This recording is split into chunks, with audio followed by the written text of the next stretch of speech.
نحمدہ و نصلی علی رسولہ الکریم اما بعد۔ محترم ناظرین، آج کی اس ویڈیو میں بنی اسرائیل کے ایک شخص کا سبق آموز واقعہ آپ حضرات کے سامنے عرض کرنا ہے کہ کیسے اتنا بڑے گناہ گار شخص کی اللہ کے ہاں بخشش ہو گئی۔ آخر وہ کون سی ایسی بات تھی جس کی وجہ سے اللہ رب العزت نے اتنا بڑے مجرم کو بخش دیا۔ اس واقعے کو امام بخاری رحمۃ اللہ علیہ نے اپنی کتاب بخاری شریف میں اور امام مسلم رحمۃ اللہ علیہ نے اپنی کتاب مسلم شریف کے اندر بیان فرمایا ہے۔ اگر ویڈیو اچھی لگے تو چینل کو لازمی سبسکرائب کر دینا ہے۔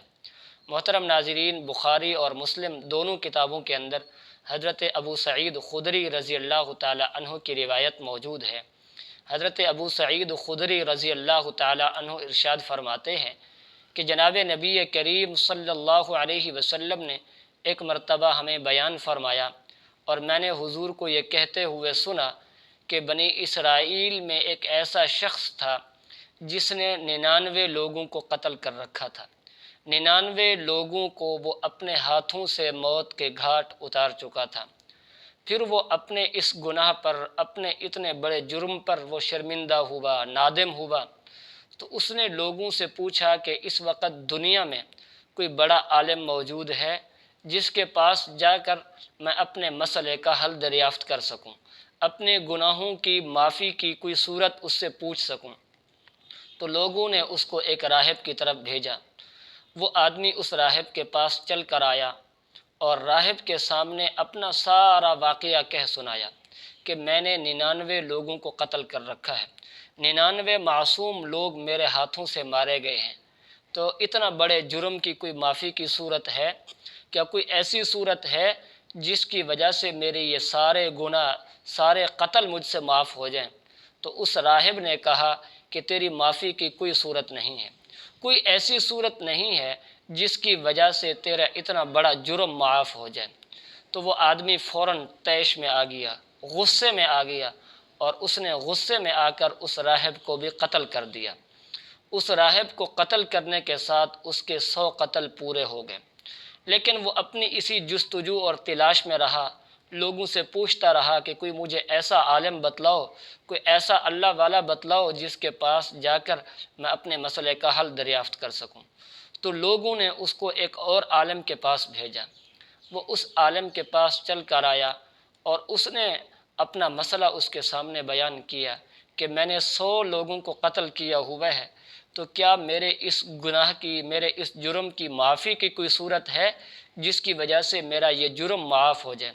تو اس عالم نے اسے کہا کہ تم فلاں فلاں بستی میں چلے جاؤ، وہاں اللہ کے عبادت گزار بندے رہتے ہیں، وہاں جا کر ان کے ساتھ شامل ہو جاؤ، ان کی صحبت اختیار کرو، ان کے ساتھ عبادات کے اندر لگ جاؤ، تمہاری بخشش ہو جائے گی۔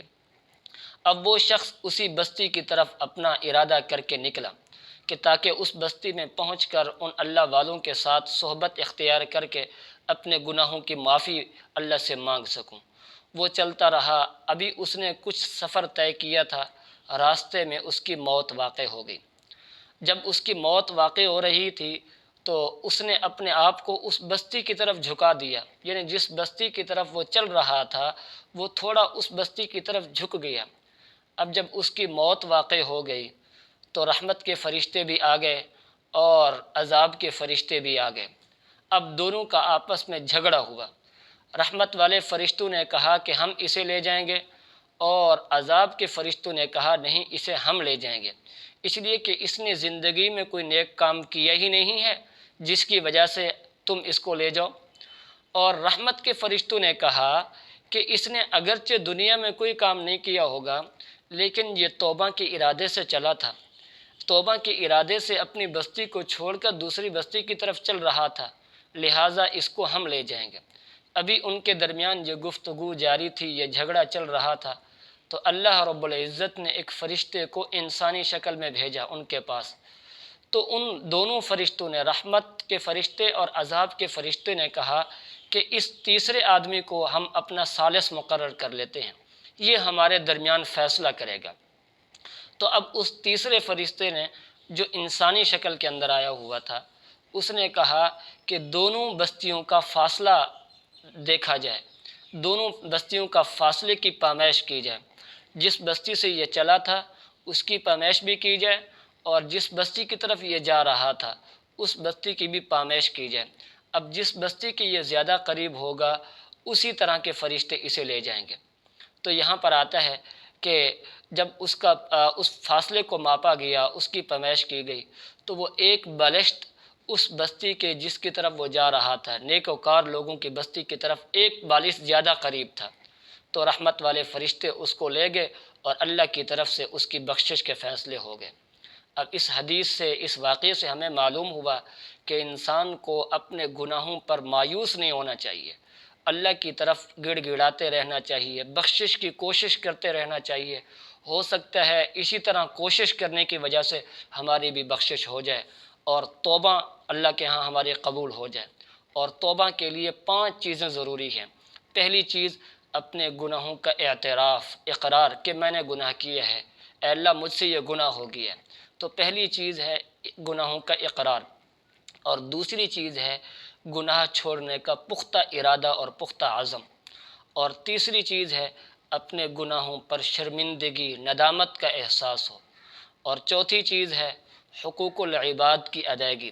اگر کسی آدمی کا اس نے حق تلف کیا ہے، کئی لوگوں کے اس نے حق چھینے ہیں، تو ان تک ان کے حق پہنچائے یا پھر ان سے ان حقوق کی معافی مانگے۔ اور 5ویں چیز ہے ندامت کے آنسو بہانا۔ ندامت کے آنسو یہ اللہ کو بہت پسند ہیں۔ جو آدمی ندامت اور شرمندگی کی وجہ سے اپنے گناہوں پر نادم اور پشیمان ہو کر آنسو بہاتا ہے، تو اس آنسو کے ایک قطرے کے اندر جو ندامت کی وجہ سے بہایا گیا ہے، اس کے اندر اتنا طاقت ہوتی ہے کہ انسان کی ساری زندگی کے گناہوں کو بہا کر لے جاتا ہے۔ اس لیے اپنے گناہوں پر اللہ سے مغفرت مانگتے رہنا چاہیے، توبہ کرتے رہنا چاہیے، اور جہاں گناہ ہو رہے ہوں اس جگہ کو چھوڑ دینا چاہیے۔ اللہ رب العزت عمل کرنے کی توفیق نصیب فرمائے۔